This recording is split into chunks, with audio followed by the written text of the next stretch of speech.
안녕하세요, 한치영입니다. 자, 재배 원예 작물학 1강 시작해 보도록 할게요. 자, 일단은 이 재배 원예 작물학 들으시는 분들은 이제 우리 앞에서 했던 상법보험편, 그다음에 농제보험법 다 이제 끝내고 오셨을 거예요, 그렇죠? 그래서 항상 말씀드리지만 그런 것들을 다 끝내고 왔다라는 전제하에 흐름을 타서 가는 거니까 그렇게 생각을 해주시면 되겠고, 다시 한번 말씀을 드리고요. 그렇다면은 이제 이 재배 원예 작물학을 어떤 식으로 접근을 하느냐? 1강이니까 뭐 이전 강의들에서 다 말씀드렸지만, 물론 이게 이제 저희 시대에도 유튜브에서도 그냥 보시는 분들도 계시기 때문에 간단하게만 다시 한번 설명을 드리면, 자, 일단은 기본적으로 우리 시험 과목을 보면 무슨 법 과목이 있습니다. 그렇죠? 그리고 무슨 학, 그러니까 이론 과목이 되겠죠. 보통은 이제 시험이 이런 식으로 나뉘죠. 그렇죠? 그리고 2차에 가면 이제 뭐 실무적인 내용이 들어가는 거고. 자, 그렇다면 우리 이제 1차에서 보면 1차에서 어떤 특징들을 갖고 있느냐 보면, 법이라는 것은요, 장점은 우리 법이라는 것의 시험 무슨 법이라는 시험 과목의 장점은 바로 범위입니다. 범위, 용어, 이런 것들이 사실은 정해져 있어요. 이해가 되실까요? 상법보험편도 보셔서 아시겠지만 결국에는 그 A4 몇 장짜리가 상법보험편입니다. 그러면 아무리 지지고 볶고 나와도 결국에는 우리는 그 법조문을 공부하면 되는 거고, 그 안에 용어를 알면 되는 겁니다. 그렇죠? 그것이 장점이에요. 그렇다면 단점은 뭘까요? 아직까지 우리 손평사 시험은 얼마 되지 않았기 때문에 단점이 뚜렷하게 나타나지는 않지만, 앞으로 점점 시험이 가면 갈수록 보세요. 범위도 좁습니다. 정해져 있죠. 그리고 용어도 정해져 있습니다. 그럼 여기서 시험을 어렵게 내고자 한다면 어떻게 할까요? 난이도를 높이는 거죠. 자, 여기서 말하는 난이도라는 것은 어떤 얘기냐? 여러분들 이 시험 어려워요, 이 과목 어려워요 하시는데, 사실 그 어렵다는 표현은, 난이도가 어렵다는 표현보다는 대부분 익숙하지 않은 겁니다. 그렇죠? 그냥 이 과목을 처음 접하거나 이 과목에 유독 약하거나 라는 것은 용어 자체, 개념 자체가 익숙하지 않으니까 어렵게 느껴지는 거죠. 그런데 어려운 시험, 난이도가 높은 시험이라는 것은 뭐겠어요? 우리가 공부한 내용을 그대로 물어보는 것이 아니라 한 번씩은 응용을 해서 더 깊게, 아니면 실제 사례들을 갖고 와서 적용을 시키거나, 이런 것들이 들어가면 이제 난이도가 높아지는 거죠. 즉 이제 이 법 과목들은 사실은 시간이 지나면 지날수록, 시험이 거듭될수록 구조적으로 난이도가 높아질 수밖에 없습니다. 그렇죠? 자, 그러면은 무슨 학, 무슨 이론 과목들은 어떻겠어요?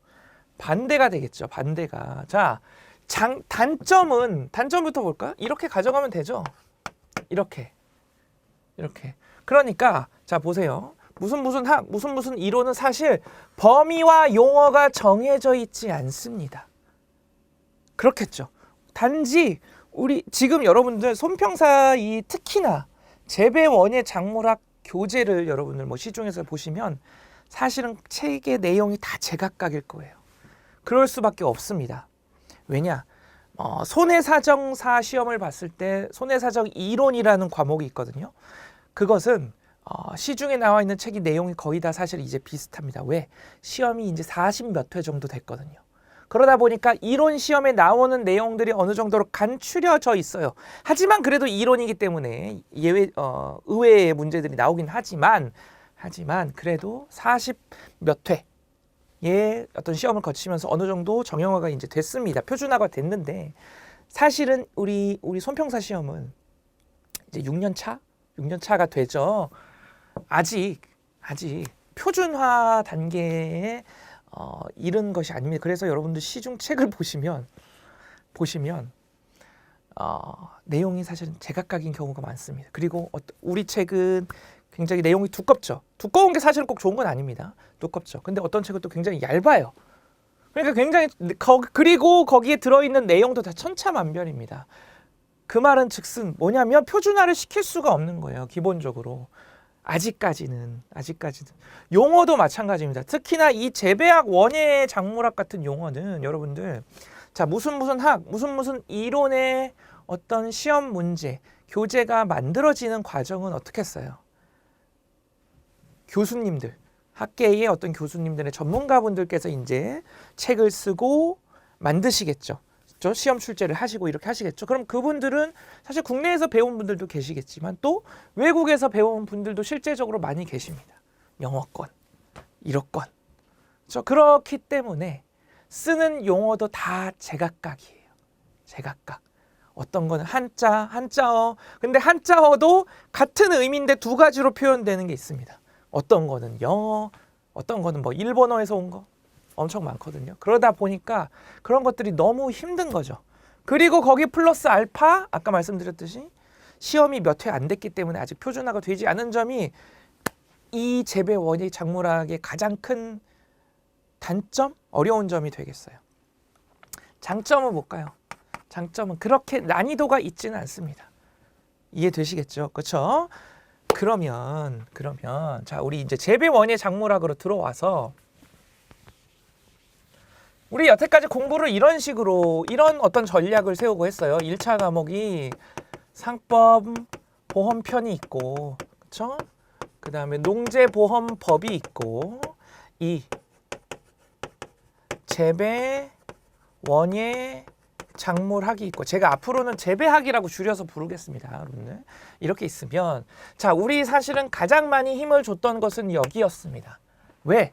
보험의 기본에 대해서 여기서 다 배웠고 그것을 2차에도 써먹을 수 있도록 해서 완전 기초를 다 끝낸 기본기를 여기서 보험에 대한 기본기를 다져놨어요. 그렇기 때문에 우리의 목표는 여기서 중득점에서 고득점 사이였습니다. 그리고 자, 농업재해보험법은 어때요? 이것은 완전 암기 과목이라고 그랬죠. 100% 암기입니다. 100% 암기 과목이란 얘기는 암기할 내용이 많아서 암기 과목이 아니라 시험 유형이 그냥 외운 걸 확인하는 거죠. 100%입니다. 그렇기 때문에 사실 어떻다? 범위도 굉장히 좁죠. 그러다 보니까 여기서는 고득점을 맞아줘야 된다. 그리고 재배 원예 작물학은 아까 말씀드렸듯이 아직까지는 단점이 굉장히 우리 입장에서 봤을 때 어려운 점이 많은 과목입니다. 그러니까 어떻게 여기는 과락만 면하자. 그래서 이것을 이제 우리 방어 과목으로 가고 이것을 공격 과목으로 가자. 이런 전략이었어요. 그렇죠? 자, 그럼 이런 전략에 맞춰서 재배 원예 작물학 어떤 식으로 진행을 할 거냐면 아까 말씀드렸듯이 용어, 개념 이런 것들 그리고 무엇이 시험에 나온다 이런 것들조차 아직 표준화가 그렇게 된 것은 아닙니다. 그래서 저도 사실은 엄청 고민을 했어요. 강의 준비를 하는데 야, 이것을 어떻게 알려드려야 되느냐. 제가 그냥 시간이 널널해서 여러분들과 함께 여러분들도 널널하고 저도 널널하고 해서 막 100강 이렇게 할 수 있으면 정말 모든 내용을 다 알려드리고 싶은데 그렇게 하면 또 안 됩니다. 왜? 시간도 없고 또 모든 내용, 자격증 시험인데 모든 내용을 알려드릴 필요도 없죠. 그렇죠? 그럼 그런 상황에서 어떤 것이 가장 효율적일까? 제가 생각해낸 방법은요. 기출 분석을 100% 활용을 할 겁니다. 기출 분석. 그래서 모든 용어, 내용은요. 여태까지의 기출을 제가 100% 분석해서 거기에 나온 용어들과 개념, 내용들로 표준화를 제가 나름 시켰어요. 나름. 그래서 여러분들 강의를 들으실 때 제가 필기를 해드릴 겁니다. 필기를. 그렇죠? 교재에서는 여러분 교재에서는 이 부분을 나갑니다까지만 말씀을 드리고요. 필기를 해드릴 겁니다. 그러면 그 안에서는 교재에 있는 내용도 있고 없는 내용도 있고, 그렇죠? 그리고 용어들은 제가 사실은 여러분들 그래도 보시기 편하게 교재를 중심으로 그래도 가려고 하는데 무조건 기출 중심으로 짰습니다. 무조건 기출에서 나온 용어들. 그런 것들을 가지고 표준화를 시켰어요. 그래서 여러분들도 공부를 하실 때 필기를 저와 함께 하시고 제가 필기를 분량을 준비를 했으니까 이전 농재보험법처럼 그것을 가지고 공부를 하시고요. 그것을 다 외우신 다음에 교재에 이제 플러스 해서 가져가시면 되세요. 플러스 해서. 이해되시겠죠? 그렇죠? 그렇게 가져가시면 되고 문제풀이도 지금 보시면 우리 이제 뭐 교재에 보면 문제가 여러 가지가 또 수록돼 있죠. 그렇죠? 그런데 아까 말씀드렸듯이 교재에 있는 내용 자체가 표준화된 내용이 아니기 때문에 해당 문제들도 사실은 시험과 거리가 있는 문제들이 꽤 많습니다. 좀 오버해서 더 붙일까요? 꽤 많습니다. 그래서 제가 이 문제풀이 역시 기출 중심으로 100%. 그래서 기출 중심으로 분석한 것을 기본 이론에 담았고요. 그 기본 이론을 확인할 수 있는 것이 문제풀이 과정입니다. 이해되시겠죠? 그런 식으로 접근을 해주시면 되겠어요. 그래서 제가 따로 문제를 또 마련을 했으니까 그런 식으로 딱 가닥을 잡아가시면 제 생각에는 지금 큰 난관인 재배원예 작물학을 그래도 좀 지혜롭게 헤쳐나갈 수 있지 않을까라는 생각을 합니다.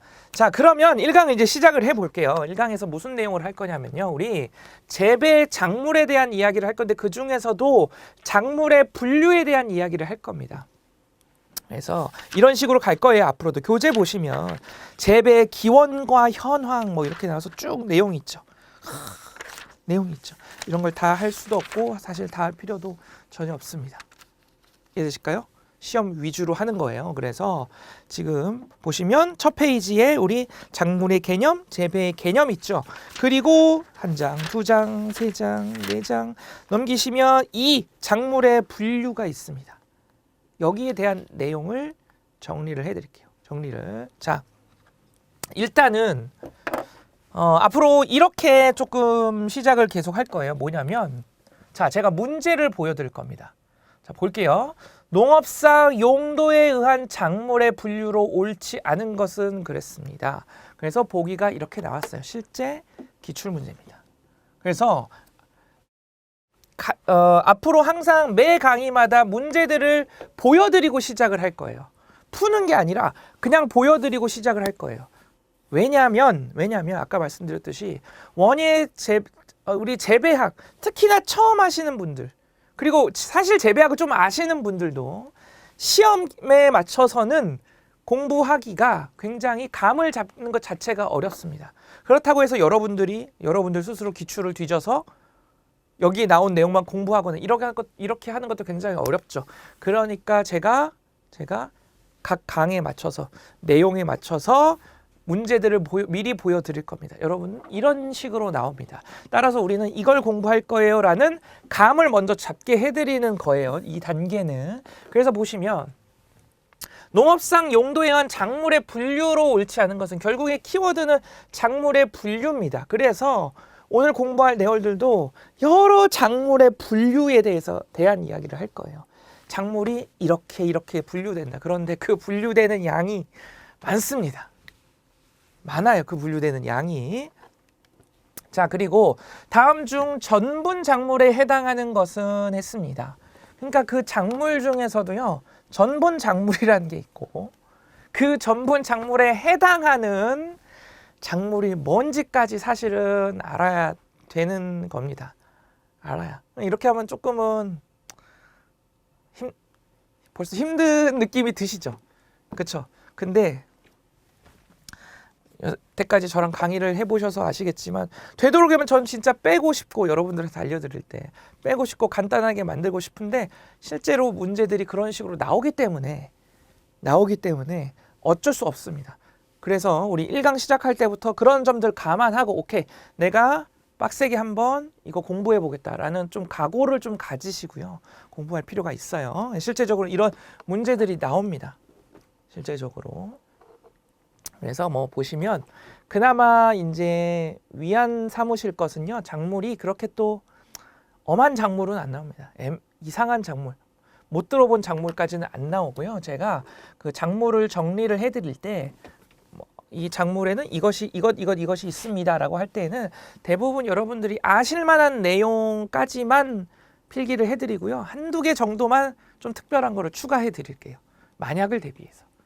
이해되시겠죠? 그러니까 여러분들은 우선순위를 가지실 때 1순위를 그냥 이 작물은 이거다 라는 거 여러분들이 아시는 정도까지만 외우셔도 괜찮습니다. 그리고 이거 처음 들어봤다 라는 것은 한 1.5순위, 2순위로 잡으셔서 그런 것들 다 외우고 나서 다시 한번 회독할 때 또 추가해서 외우고 이런 식으로 순위를 잡아 가시는 게 여러분들 공부하실 때 효율적이다라고 말씀을 좀 드릴게요. 자, 그럼 보도록 할게요. 자, 재배 작물에 대한 의의부터 보면 우리 재배라는 것은요 그렇게 어려운 건 아닙니다. 기르는 거죠. 그렇죠? 그러니까 이 경작지라고 하죠. 경작지에서 이제 작물을 기르고 이 작물을 수확하기까지의 일련의 어떤 경제 활동을 재배라고 합니다. 재배라고 해요. 그러면 중요한 거는 이제 여기서부터입니다. 작물이란 뭐냐? 결국에는 뭐겠어요? 어떤 느낌이 들어요? 경제 활동이라는 거예요. 경제 활동을 위해서 우리 작물을 재배하는 거죠. 그렇기 때문에 그렇다면은 여러분들 아무거나 농사 지어요? 아니죠. 경제성이 있어야죠, 일단. 이용성도 강해야죠. 그렇죠. 이 작물을 재배해서 내가 수익도 많이 남고 사람들도 많이 이용하는 작물, 활용성도 높고 그런 작물들이 재배되는 작물이 될 겁니다. 그렇죠? 그런 작물들이 그렇게 해서 이렇게 경제성도 높고 이용성이 높은 작물 이것들이 이제 작물에 해당한다고 볼 수가 있겠고요. 그래서 이렇게 정리를 해보세요. 경제성이 높고 이용성이 높은 재배 대상이 되는 식물이 작물이다. 이렇게. 그렇게 해서 보통은 또 다른 말로는 그래서 재배 작물 또는 경작 작물 이런 표현도 씁니다. 재배 작물, 경작 작물 되시겠죠? 그래서 교재를 여러분들 보시면 괄호 2에 작물의 개념이 있습니다. 그걸 보시면 동그라미 2번에 밑줄 한번 쳐볼까요? 이용성과 경제성이 높아서 사람의 재배 대상이 되어 있는 식물. 그래서 경작식물, 재배식물. 밑줄 한번 쳐보시고요. 밑에 3 재배의 개념에서는 밑줄 사람이 일정한 목적을 가지고 경지를 이용하여 작물을 기르고 수확을 올리는 경제적인 영위 활동이다. 밑줄 치시면 되겠습니다. 그렇죠? 그러면 자 이런 것들도 공부하실 때 우리 1차 시험은 객관식이에요, 주관식이에요? 객관식이죠. 지금 밑줄 친 문장 그대로 달달 여러분들 공부하듯이 밑줄 막 치면서 이렇게 외우실 필요 있어요, 없어요? 없습니다. 이런 것들은 외우실 필요 없어요. 그냥 보면 고르실 수 있죠. 보기에서 나오면 고르실 수 있습니다. 다만 어떤 키워드가 되는 것들, 경제성, 이용성 이런 것도 사실 이해하면 끝이죠. 그렇죠? 재배작물, 경작작물 이런 것도 어려운 거 아닙니다.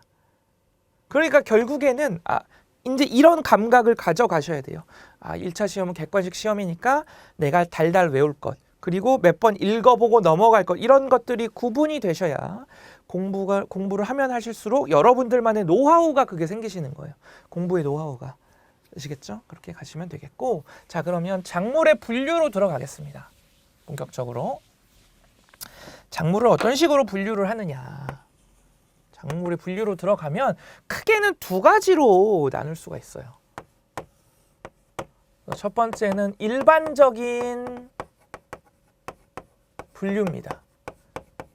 이것을 작물학적 분류라고도 해요. 그러니까 여러분들이 우리가 사실은 많이 만날 수 있는 분류입니다. 그래서 중요한 것은 이 부분이고요. 그 다음은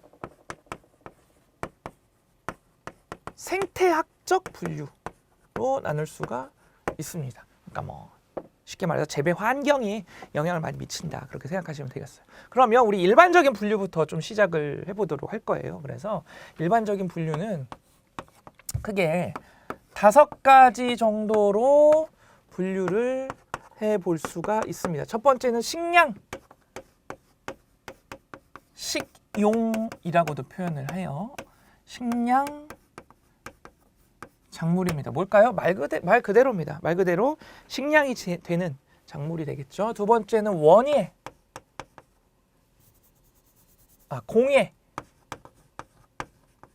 공해, 특용 작물이라고도 합니다. 공해 작물, 특용 작물. 무슨 얘기냐? 특용, 특수한 용도. 공은 뭐냐면요. 가공한다라는 거예요. 이해되시겠죠? 그렇죠? 그래서 그러한 용도들에 쓰이는 작물이 이 공해 작물이다라고 보시면 되겠습니다. 자, 그리고 이제 그 다음은 사료 작물일. 그 다음에는 비료 작물.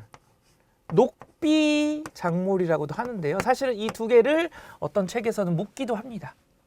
그러니까 무슨 얘기냐면 사료를 위해서 기르는 작물. 비료를 위해서 기르는 작물. 그래서 녹비 작물이라는 것은요. 녹색 줄기와 잎을 가진 비료를 위해서 기르는 작물이라는 거예요. 이해되시겠죠? 그래서 이렇게 사료 작물, 비료 작물 이렇게 볼 수가 있고요. 그 다음은 원예입니다. 원예 작물. 그래서 이 원이라는 뜻은요. 한자어로 뜰, 안, 어떤 테두리가 쳐져 있는 뜰 있죠. 뜰채 할 때 뜰. 그런 뜻인데 쉽게 말해서 일정 공간 안에서 현재에는 일정 공간 안에서 집약적으로 어떤 키우는 작물들을 의미를 합니다. 그래서 좀 더 기술이 더 필요하고 그러한 작물들. 그것은 이제 원예 작물이라고 해요. 그래서 이렇게 5가지로 좀 구분을 해볼 수가 있습니다. 5가지로. 자, 그러면 식량 작물부터 볼까요? 식량 작물. 이번 시간에는 여기까지만 할게요. 여기까지만. 식량 작물은 5가지가 있습니다.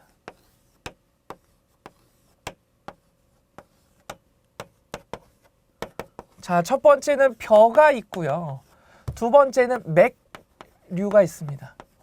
쉽게 말해서 보리, 밀 이런 거예요. 보리, 밀, 호밀 이런 거. 호밀. 그리고 또 나온 종류가 귀리. 여러분들 귀리 들어보셨죠? 귀리. 이런 것이 이제 맥류입니다. 맥. 되시겠죠? 그렇죠? 자, 그리고 이 2가지를 사실은 합쳐서요. 화곡류라는 표현도 씁니다. 이 화자가 벼화자예요, 여러분들. 벼화자.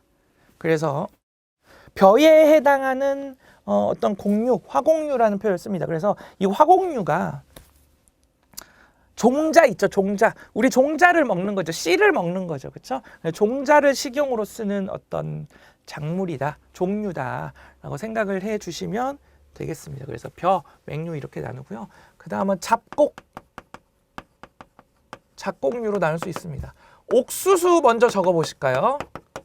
옥수수가 잡곡류에 또 분류가 될 수가 자, 우리 분류라는 것은 여러분들 절대적인 게 아니죠. 그러니까 옥수수가 잡곡류에도 들어갈 수 있고 또 이런 기준에서는 이런 분류도 들어갈 수 있는 거죠. 그러니까 절대적인 것이 아니라 분류라는 것은 이렇게 하면 이 기준에 들어가고 이렇게 하면 이 기준에 들어가는 것을 의미하는 거예요. 그래서 옥수수는 무조건 잡곡류 이것이 아니라 당연히 식량 작물 분류에서는 잡곡류에 해당을 하는데 다른 데에 가면 또 옥수수가 포함을 될 수가 있겠죠. 분류의 목적이 다르니까 그렇게 가져가시면 되고. 자, 다시 돌아와서 그 다음에 옥수수 또 뭐가 있을까요? 여러분들 많이 아시는 수수, 조, 그 다음에 메밀. 밀은 여기고요, 여러분들. 메밀은 여기에요. 호밀은 여기고 메밀 여기입니다. 이해되실까요? 그리고 그 밖에 뭐가 있어요? 기장, 피 이런 거 들어보셨을까요? 기장과 피 이런 것들이 이제 잡곡류에 해당을 하고요. 그 다음은 콩류, 두류라고도 할 수 있죠. 콩류, 두류. 해서 콩류는 그냥 콩 아니면 무슨 콩 들어간 것들 다 해당합니다. 그리고 팥, 서류. 자, 5번째는 서류인데요. 서류는 땅속에 우리 땅속에서 자라는 식물 생각하시면 돼요. 감자, 고구마. 더 좀 전문적으로 어렵게 표현하면 땅속의 영양기관을 먹고 자라는 작물. 뿌리나 이런 것들을 먹고 자라는 작물이라고 표현하는데 어쨌든 이렇게 보시면 되겠습니다. 그래서 교재에서도 일단은 처음이니까 작물의 분류로 가시면 식량 작물, 식용 작물 1 있죠. 작물의 일반적인 분류에서 식량 작물에서 괄호 1에 괄호 1에 식량 작물, 식용 작물이 있죠. 거기에 이제 벼부터 서류까지의 내용들이 있습니다. 그래서 이 내용을 이제 정리를 조금 해봤어요. 그래서 앞으로 여러분들 제가 따로 우리 이전까지 했던 것처럼 교재 체크든 별도로 안 해드리는 게 해드릴 것도 없습니다. 사실은 다 그냥 여러분들이 이거 필기하시고 이것만 외우시면 되게끔 제가 조금 정리를 해서 강의를 해드릴 테니까 필요한 게 있다면 여러분들 이것은 밑줄 치세요 라는 것만 보시면 되고요. 아닌 것은 다 이것 중심으로 해서 공부를 그냥 하시면 됩니다. 그렇게 구성을 했으니까, 준비를 했으니까. 자, 이렇게 가는 거고. 자, 다음 이제 공예 작물, 특용 작물을 보겠습니다. 자, 10가지 정도로 분류가 되는데요. 아까도 말씀드렸지만 10가지를 달달달 써서 외울 필요 없고 눈에 익혀놓으면 되겠죠. 그러면 여러분들 설명을 잘 들어보시면 아, 이게 왜 이거구나 라고 이해가 되시는 겁니다. 이해가 되시는 것들은 그냥 넘어가 되겠죠. 아까 같이 이제 맹류에 보리가 들어간다라는 거 이미 외워지셨고 당연한 얘기죠. 그렇죠? 그런 것들이 생각보다 많으실 거예요. 그렇죠? 그렇게 생각하시면 되겠습니다. 자, 그래서 첫 번째는 전분 작물이에요. 무슨 얘기냐? 특별한 용도를 위한 작물이라고 했죠. 전분 만드는 거 생각하시면 됩니다. 뭐 있을까요? 옥수수 전분, 뭐 감자 전분, 고구마 전분 이런 것들 다 들어갑니다. 이해되시겠죠? 자, 그 다음은 유료 작물입니다. 여기서 말하는 료는요 뭐냐면 얻다입니다. 얻는다고 생각하시면 돼요. 그럼 뭐를? 기름을 얻는다. 그럼 기름 얻는 작물 뭐가 있을까요? 깨, 뭐 콩, 해바라기 이런 것들 있겠죠. 그렇죠? 하나만 더 적어볼까요? 아주까리라는 것도 한번 적어보시고요. 되시겠죠? 이런 식입니다. 이런 식으로 이제 이 목적에 따라서 분류가 되는 거예요. 자, 세 번째는 섬유작물, 네 번째는 기호 식품 할 때 기호입니다. 기호 작물, 약효를 얻는 거다. 당분을 얻는 겁니다. 당을 취하기 위한 작물이 되겠죠. 향신료,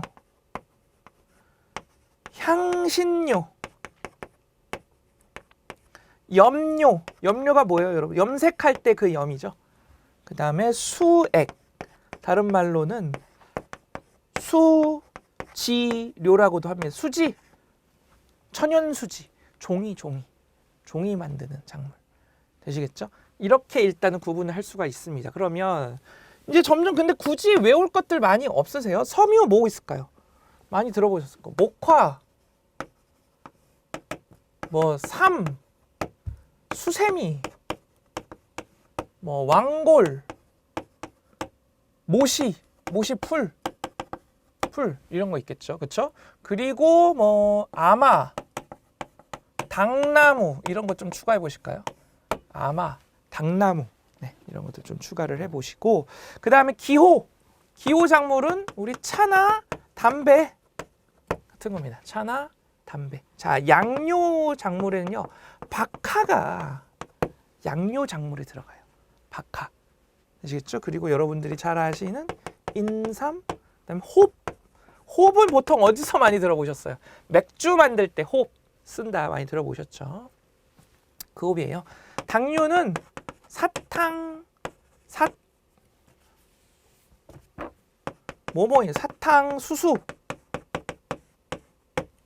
사탕수수 아니면 사탕무, 사탕수수, 사탕무 이렇게 어렵지 않죠?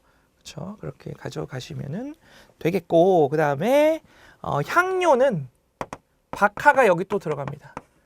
그리고 계피 향 있죠? 계피향, 시나몬, 계피향, 장미도 여기 분류될 수 있고요. 라일락 향 많이 들어보셨죠? 라일락 향도 여기 들어간다. 저처럼 이렇게 다 여러분 공부하실 때 이렇게 다 쓰시면서 저는 이제 여러분들한테 필기를 해드리기 위해서 이렇게 쓰는데 공부하실 때 이런 걸 다 쓰시면서 외우는 것보다는 계속 눈에 익히시면서 공부하는 게 좋겠죠. 한 번만 딱 깔끔하게 정리해 놓고. 왜? 1차 시험은 객관식이니까. 그렇죠? 자, 향신료 향신료로 가면 겨자, 고추냉이 같은 겁니다. 제가 이 고추냉이를 진짜 좋아해요. 무조건 거의 고기 먹을 때, 뭐 회 먹을 때, 뭐 먹을 때 무조건 고추냉이를 무조건 좀 많이 넣는 것 같습니다. 여러분들 이 생고추 와사비라는 표현 써도 될까요? 생고추냉이를 저는 사서 직접 갈아 먹기도 하거든요. 그만큼 좀 좋아하는데. 자, 어쨌든 다시 와서 염료는 여러분들 조금 안 들어보셨을 거예요. 홍화입니다. 홍화, 비자, 쪽이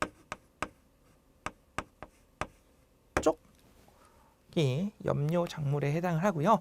그 다음에 나오는 이제 수액작물은 좀 들어보셨을 겁니다. 고무나무 많이 들어보셨죠? 고무나무, 그다음에 옷나무 이렇게 분류를 할 수가 있겠습니다. 그래서 아까도 말씀드렸지만 한 번만 딱 깔끔하게 정리를 해놓으시고 공부할 때는 저처럼 막 쓰면서 하실 필요 없고 뭐가 뭐다 이해하시면서 이렇게 하시는 것도 좋아요. 하면서 유료 작물 하면은 이거는 당연히 생각난다. 깨콩 해바라기는 이제 다 생각나. 아주까리만 생각이 안 나네 하면 이렇게 체크를 해놓고 이것만 이제 회독하면서 이런 것만 또 확인하면 되겠죠. 그런 것들이 또 이제 공부 노하우다. 여러분들만의 노하우를 또 이런 식으로 쌓아가시면 좋겠고 제가 중간중간마다 저만의 팁 같은 거를 팁이라고 하면 좀 거창하고요. 제가 이제 공부했을 때 썼던 방법이나 그런 것들을 조금은 또 말씀드리고 하도록 하겠습니다. 네. 자, 그러면 우리 아까 봤던 문제 이제 볼까요? 자, 여러분들 이렇게도 한번 해보세요. 공부를 할 때 저 같은 경우에도 일을 하면서 공부를 한 케이스거든요. 저 같은 경우에도 그래서 그러면은 우리는 시간이 굉장히 촉박하잖아요. 그래서 어떤 마음가짐으로 강의를 들었냐면 그 당시에는 내가 지금 강의를 들을 때 강의를 들으면서 저거를 한 번에 다 머릿속에 한번 외워보겠다. 이런 느낌으로 내가 한 번에 다 그냥 지금 강의 들을 때 공부하겠다. 이런 좀 마인드로 공부를 했었거든요. 그래서 저도 여러분들도 한번 그렇게 해보시고 제가 아까 봤던 문제를 끝에 배치를 했습니다. 그래서 이 강의를 들으면 풀 수 있는 문제예요. 그래서 제가 이렇게 문제를 보여드리면 내가 한번 풀어보겠다. 라는 어떤 마음가짐. 그렇죠? 그러면 강의할 때 더 집중을 해서 이제 여러분들이 보시겠죠. 그런 느낌으로 한번 강의를 또 봐보시면 훨씬 더 제 생각에는 여러분들 스스로 동기부여가 되면서 좀 집중해서 보실 수 있지 않을까 싶습니다. 어쨌든 아까 나왔던 문제. 자, 작물의 분류로 옳지 않은 것은 했어요. 몇 번일까요? 3번이죠. 3번. 주형작물, 주형이란 표현 보셨어요? 공예, 사료, 녹비는 다 봤지만 주형작물이라는 표현 안 보셨죠? 그럼 그게 답입니다. 아시겠죠? 자, 여러분들 제가 문제를 이렇게 보여드리면 좀 생각을 해볼 필요가 있다 싶으면 동영상 잠깐 멈추고 생각해 보시고 생각나면 확인해 보고 하세요. 자, 2번. 다음 중에 전분작물에 해당하는 것은 했습니다. 전분작물. 전분을 만들 수 있는 특수한 용도의 작물이었어요. 옥수수 전분, 해바라기 전분, 사탕수수 전분, 담배 전분, 옥수수 전분이죠. 그렇죠? 이런 겁니다. 그러니까 사실 어때? 문제가 여러분들 어렵지는 않습니다. 문제가. 되시겠죠? 자, 이번 시간에 한 거 복습하고 끝내도록 할게요. 자, 재배와 작물의 의의 이런 건 너무 기본적인 겁니다. 재배는 작물을 기르는 경제 활동이에요. 따라서 작물이라는 것은 경제성과 이용성이 있어야 되는 거죠. 다른 말로는 재배작물, 경작작물 이렇게도 불렀습니다. 그래서 작물의 분류로 들어가면 일반적인 작물학적인 분류와 생태학적인 분류로 나뉘었고요. 이번 시간에는 일반적인 분류로 들어가서 첫 번째 식량작물과 특용작물 가공 이제 하는 공예작물로 공예작물에 대한 이야기를 우리 했어요. 그래서 식량작물은 벼, 맹류, 잡곡류, 콩류, 서류 이렇게 구분을 했고요. 그 다음에 특용 공예작물 같은 경우에는 전분 작물부터 시작해서 유료, 섬유, 기호, 양료, 당료, 향료, 향신료, 염료, 수지료 이런 식으로 구분을 했습니다. 그렇죠? 그래서 한 번에 딱 정리해 두시고 공부하실 때는 어떻게? 그냥 여러 번 보는 방식으로 내가 모르는 것만 체크를 계속 해나가면서 결국에 나중에 가면 모르는 것이 없게. 이런 식으로 공부하는 것이 여러분들의 암기 과목 효율적으로 좀 가져가시는 방법 중에 하나예요. 아시겠죠? 그리고 나중에 쓰면서 외우는 거는 2차 시험 가시면 지겹도록 쓰실 겁니다. 진짜 볼펜을 몇 개씩 쓰셔야 돼요. 실제적으로. 그때 가서 실컷 하시면 되니까 지금은 그런 식으로 좀 가져가 보시면 되겠습니다. 대신에 그런 거는 조금 괜찮은 것 같아요. 저도 썼던 방법인데 빈 A4 용지에다가 이렇게 세세하게 쓰실 필요는 없고 그냥 이제 전체적인 구조를 한 번씩은 그냥 내가 쭉쭉 한번 적어보는 것은 좋은 방법인 것 같습니다. 예를 들면 작물의 분류는 일반적인 분류와 생태학적 분류, 일반적 분류에는 이것 5개가 있다. 뭐 이 정도까지만. 아니면 좀 더 들어가서 우리가 복습한 것처럼 방금 복습한 것처럼 식량작물에는 5개가 이렇게 있고 그 다음에 특용작물에는 10개가 이렇게 있다. 뭐 이 정도까지만. 한번 그냥 A4 용지로 쭉 한번 해보시면 이제 머릿속에 자리가 잡히는 것을 여러분들이 느끼실 거예요. 그러면 우리 뇌라는 것이 기억을 할 때 그냥 사실은 내가 들은 것은 머릿속에서 둥둥 떠다니다가 사라져 버립니다. 그렇죠? 그런데 명확하게 내가 방을 만들어주고 컴퓨터 폴더 정리하듯이 저는 실제적으로 그렇게 하거든요. 폴더를 만들어주고 그 폴더에 이 내용이 있다라고 딱 정리를 시켜주면 잘 잊어먹지 않게 되죠. 실제적으로. 그래서 그런 식의 공부 방법들 지금부터 한 번씩 해보시고 하시면 이 재배, 원예학 우리 좀 잘 헤쳐나갈 수 있을 거라고 생각을 합니다. 네, 이번 시간 내용 여기까지고요. 다음 시간에 이어가도록 하겠습니다.